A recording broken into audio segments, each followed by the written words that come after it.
ಸಮಸ್ತ ಕನ್ನಡಿಗರಿಗೆ ನಮಸ್ಕಾರ. ನೀವು ನೋಡ್ತಾ ಇದ್ದೀರಾ ಬಿಬಿ ನ್ಯೂಸ್ ಕನ್ನಡ. ನಾನು ನವಜಿತ್ ರೆಡ್ಡಿ. ಅವರೆಲ್ಲ ಒಂದೇ ಗ್ರಾಮದವರು. ಅದರಲ್ಲೂ 5 ಸ್ನೇಹಿತರು 4 ದಿನಗಳ ಹಿಂದೆ ಪಾರ್ಟಿ ಮಾಡಿದ್ರು. 5ರಲ್ಲಿ 2 ಸಾವನ್ನಪ್ಪಿದರೆ ಇನ್ನೊಬ್ಬ ಆಸ್ಪತ್ರೆಯಲ್ಲಿ ಸಾವು ಬದುಕಿನ ಮಧ್ಯೆ ಹೋರಾಡ್ತಿದ್ದಾನೆ.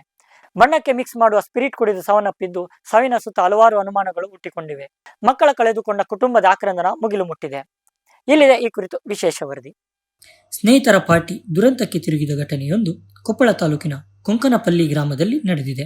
2 ಮೃತಪಟ್ಟರೆ ಮತ್ತೊಬ್ಬ ಗಂಭೀರ ಸ್ಥಿತಿಯಲ್ಲಿದ್ದು ಚಿಕಿತ್ಸೆ ಪಡೆಯುತ್ತಾ ಇದ್ದಾನೆ. ಇನ್ನಿಬ್ಬರನ್ನು ಪೊಲೀಸರು ಬಂಧಿಸಿದ್ದಾರೆ. ಸದ್ಯ ಘಟನೆ ಸಾಕಷ್ಟು ಅನುಮಾನಗಳಿಗೆ ಕಾರಣವಾಗಿದ್ದು ಮುನಿರಾಬಾದ್ ಪೊಲೀಸ್ ಠಾಣೆಯಲ್ಲಿ ಪ್ರಕರಣ ದಾಖಲಾಗಿದೆ. ಫೆಬ್ರವರಿ 4ರಂದು ಅಮರಯ್ಯ, ರಮೇಶ್ ಹಾಗೂ ಶರಣಪ್ಪ ಸ್ಪಿರಿಟ್ ಸೇವನೆ ಮಾಡಿದ್ದರು. ಸ್ಪಿರಿಟ್ ಸೇವನೆ ಮಾಡಿದ ಮರುದಿನವೇ ಅಸ್ವಸ್ಥರಾದ ಹಿನ್ನೆಲೆ ಹುಬ್ಬಳ್ಳಿಯ ಕಿಮ್ಸ್ ಆಸ್ಪತ್ರೆಗೆ ದಾಖಲಿಸಲಾಗಿತ್ತು. ಅದರಲ್ಲಿ ನಿನ್ನೆ ರಮೇಶ್ ಹೊಸಹಳ್ಳಿ ಹಾಗೂ ತಡರಾತ್ರಿ ಅಮರಯ್ಯ ಹಿರೇಮಠ್ ಮೃತಪಟ್ಟಿದ್ದಾರೆ. ಶರಣಪ್ಪ ಅಂಚಿನಹಳ್ಳಿ ಸ್ಥಿತಿ ಗಂಭೀರವಾಗಿದ್ದು ಚಿಕಿತ್ಸೆ ಪಡೆಯುತ್ತಿದ್ದಾನೆ. ಒಟ್ಟು 5 ಸ್ನೇಹಿತರು ಪಾರ್ಟಿ ಮಾಡಿದ್ದು, ಆದರೆ ಇದರಲ್ಲಿ ಮಾರುತಿ ಬಂಡಿ ಹಾಗೂ ಶರಣಪ್ಪ ಗುರಿಕಾರ್ ಸ್ಪಿರಿಟ್ ಸೇವನೆ ಮಾಡಿರಲಿಲ್ಲ. ಹೀಗಾಗಿ ಈ ಘಟನೆ ಹಿಂದೆ ಹಲವು ಅನುಮಾನಗಳು ಹುಟ್ಟಿಕೊಂಡಿವೆ.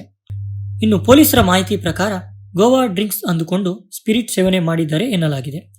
ಬಣ್ಣಕ್ಕೆ ಮಿಕ್ಸ್ ಮಾಡುವ ಸ್ಪಿರಿಟ್ ಅನ್ನು ಲಾರಿ ಚಾಲಕ ಮಾರುತಿ ಬಳಿ ಕೊಟ್ಟಿದ್ದ. ಅದೇ ಬಾಟಲನ್ನು ಗೋವಾದ ಕಾಜು ಡ್ರಿಂಕ್ಸ್ ಎಂದು ಕುಡಿದಿದ್ದಾರೆ ಎನ್ನಲಾಗಿದೆ. ಸದ್ಯ 2 ಮೃತಪಟ್ಟಿದ್ದು 2 ಮನೆಯಲ್ಲೂ ಕುಟುಂಬಸ್ಥರ ಆಕ್ರಂದನ ಮುಗಿಲು ಮುಟ್ಟಿದೆ. ಮೃತ ಅಮರಯ್ಯ ಕೆಇಬಿಯಲ್ಲಿ ಹೊರಗುತ್ತಿಗೆ ನೌಕರನಾಗಿ ಕೆಲಸ ಮಾಡುತ್ತಿದ್ದ. ರಮೇಶ್ ಹೊಸಹಳ್ಳಿ ಮದುವೆ ವಯಸ್ಸಿಗೆ ಬಂದಿದ್ದ.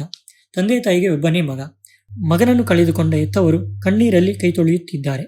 ಒಟ್ಟಾರೆ ಸ್ಪಿರಿಟ್ ಕುಡಿದು 2 ಸಾವನ್ನಪ್ಪಿರುವ ಪ್ರಕರಣ ಇದೀಗ ನಿಗೂಢವಾಗಿದೆ. ಸ್ಪಿರಿಟ್ ಕುಡಿದು ಸಾವನ್ನಪ್ಪಿದ್ರಾ ಅಥವಾ ಕುಡಿಯೋದ್ರಲ್ಲಿ ಏನಾದರೂ ಮಿಕ್ಸ್ ಮಾಡಿದ್ದಾರಾ ಅನ್ನೋ ಅನುಮಾನ ಹುಟ್ಟಿಕೊಂಡಿದೆ.